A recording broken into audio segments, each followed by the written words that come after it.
16 বছর পর স্বপ্নের বিশ্বকাপ। জাভি ইনিয়েস্তাদের সেই বিধ্বংসী দলের পর গত 3 আসরে ব্যর্থ লা রোহা। অনেকটা লম্বা পথ পাড়ি দেওয়ার পর স্পেন জার্সিতে যোগ হলো সেকেন্ড স্টার। 1.5 মাসের লম্বা জার্নি শেষে সোনালী ট্রফি হাতে সোমবার দেশে ফিরেছে লামিন ইয়ামালরা। আর বিমানবন্দরে শুরু হয় উৎসবের আবহ। এরপর রাজপরিবার ও প্রধানমন্ত্রী পেদ্রো সানচেজের সঙ্গে সৌজন্য সাক্ষাৎ। এরপর ছাদ খোলা বাসে মাদ্রিদের রাজপথে বিজয় শোভাযাত্রায় অংশ নেয় Spain team.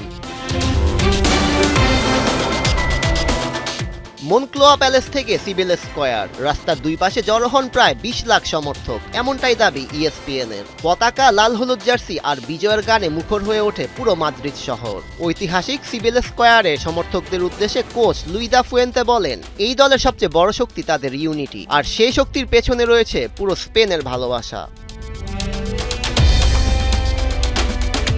It's really hot today.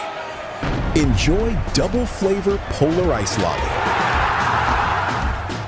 Polar, মন ভালো থাক। স্পেনের চ্যাম্পিয়ন হওয়ার খুশি ছাড়িয়ে গেছে বিদেশের মাটিতেও। তাদের এই সাফল্যে অভিনন্দন জানিয়েছে যুক্তরাষ্ট্র, মেক্সিকো ও কানাডার রাষ্ট্রপ্রধানরাও।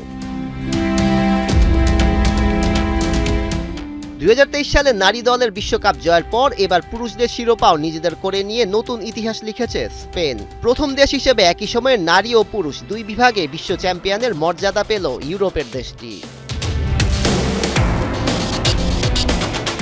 পুরো টুর্নামেন্টে মাত্র 1 গোল হজম করা ফুয়েন্তের শিষ্যরা দেখিয়ে দিল প্রপার স্ট্রাইকার ছাড়াও মিডফিল্ড ও ডিফেন্সের জাদুতেও বিশ্ব জয় করা যায়। আর স্প্যানিশ ভক্তরা দেখাল ফুটবলের প্রতি অকৃত্রিম ভালোবাসার প্রতিচ্ছবি। সৈয়দ রেজন রহমান, 71।